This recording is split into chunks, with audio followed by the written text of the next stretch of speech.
Hello, vinyl community.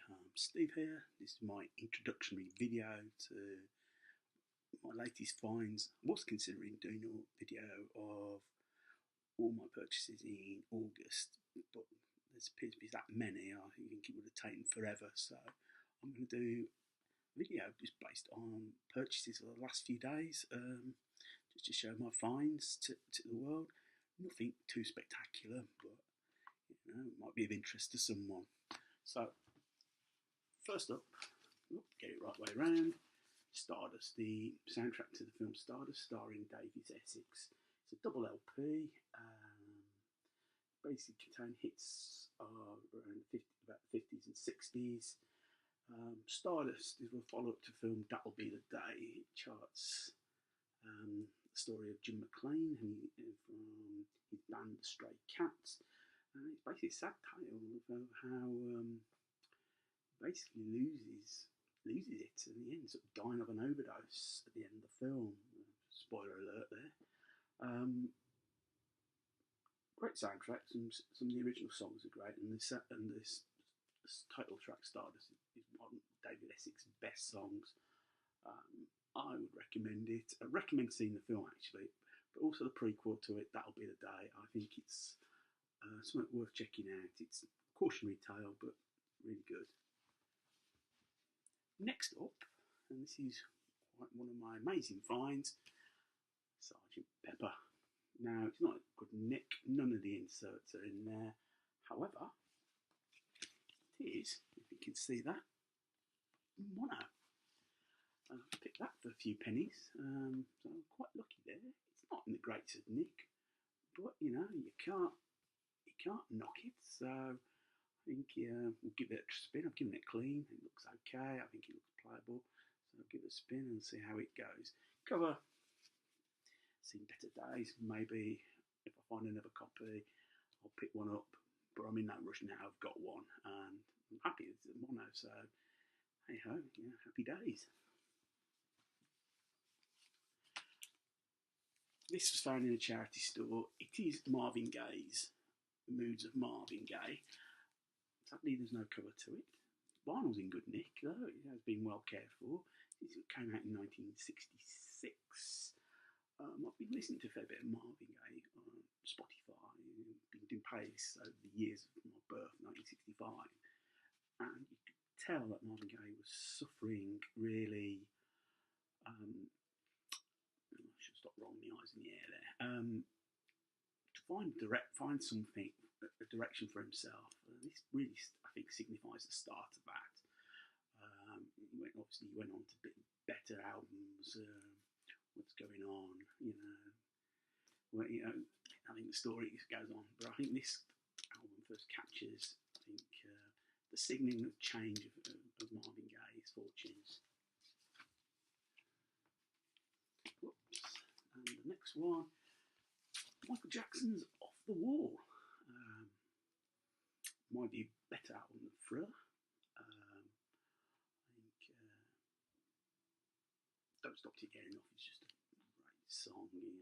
Opens the album. It just doesn't get much better than that. I think it's a shame what happened with Michael Jackson.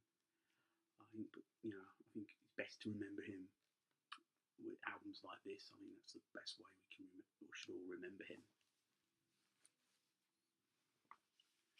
Next album. I'm digging the Moody Blues a lot. So I managed to pick up a copy of Days of Future Past on the DRAM label. I'm happy with this. This looks in great nick. I picked up quite a fair bit of Moody Blues recently. Birmingham band. I've listened to this album before, and I do like the orchestration on it. I think it's just an amazing album. I think if you haven't got it, it's just worth getting hold of. It's really worth having in your collection.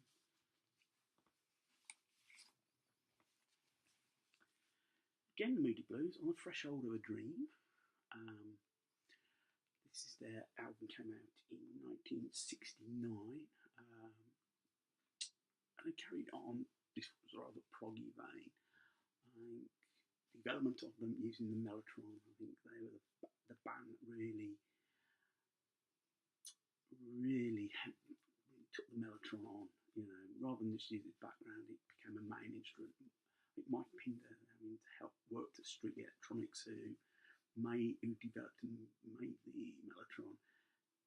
And he worked there, and I think he knew how it worked. It was a temperamental beast at the best of times, so I think he took it to its full capabilities, and I think that helped develop that Moody sound around the late 60s and early 70s. Again, this is another record where I salvaged from a charity shop that we're going to sling it out. Basically, I had no cover, no nothing. I've got an insert here. This is Elvis Presley's GI Blues. I'm not holding high hopes for it, but I'll give it a clean. I'm going to give it a polite spin and see what it's like. Nothing wrong with having a bit of Elvis. Yes, that period when he started doing the films. Yes, he lost his way. I think the movies basically end up seeing a lot of crap, and I think GR Blues probably represents the best of his movies. So maybe hopefully the album might be half decent. I'm not holding high hopes for it. Stones, big hits, High Tide in Green Grass. I'm trying to think what year it is. Compilation of the hits, the early 60s hits. I've got Roll Gold compilation. I think it's worth just having another one. I think this is again from the 60s. See what it looks like there. The green Decca label. Whether that means anything, I don't know. But as long as it looks good, as long as it plays, I'm not really too fussed. Last of the albums, again, another one without a cover. It's another album featuring Marvin Gaye. But this is his duet with Diana Ross, called Diana and Marvin. Came out in 1973. Let's see what's on here. You Are Everything is probably the song I know most. Again, give it a clean, give it a try. I didn't know the cover, but it's hopefully it's worth listening to. They work together. Marvin Gaye was great with duets. Tammy Terrell, Diana Ross particularly. I think they work really well together. So hopefully, we'll have something that's worth listening to and enjoyable. Finally, I've got a couple of singles I picked up. First one, Scott McKenzie, San Francisco. Get this right, be sure to wear some flowers in your hair. Fat chance of that now.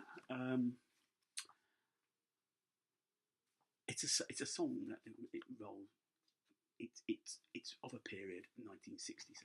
I think that sometimes you do get music that does highlight a period. 1967. You've got flower power, hippies. All you need is love.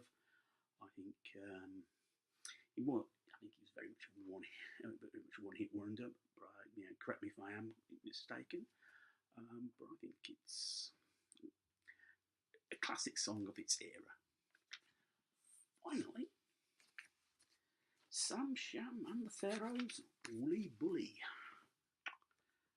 Excellent song. I've always liked this. Happy to pick this up for a few pennies. What can I say? It's really just classic 60s music, pop music. You'd be wrong. We can all be highfalutin with the jazz and whatever. There's nothing wrong with a song that just lasts a couple of minutes and just bashed out. Gives pure enjoyment whenever. So, what can I say? Well, that is it. It's the first video. I'd be interested to read your comments. If I'd thank you if you do get round to, if you have watched it. Appreciate it. Not sure where this is going to go. I've started collecting vinyl since about March. Took the plunge, got myself a little record player, and just been buying spending ridiculous amounts of money, well, on vinyl. So I've built up a little collection now. So hopefully it's given me a lot of pleasure. So, and I can see from the videos I've been watching how much pleasure record collecting I think has given. I think nothing wrong with likes of Spotify and Apple Music and the streaming and you download. You don't actually feel like you're physically owning something. Where you've got something like this, double album, gatefold.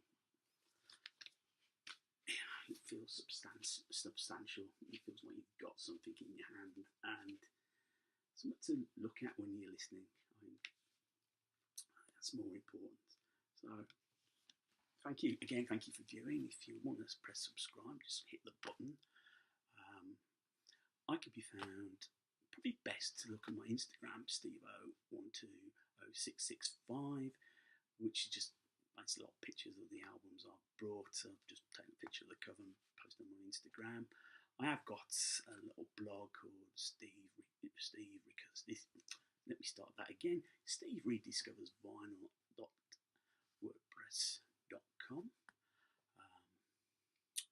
Hope you give that a view. And again, I've got a Facebook page, Steve Rediscovers Vinyl as well. So pop along, have a look. Until the next time, thank you for watching. Enjoy the rest of the day. Take care. Thanks. Bye.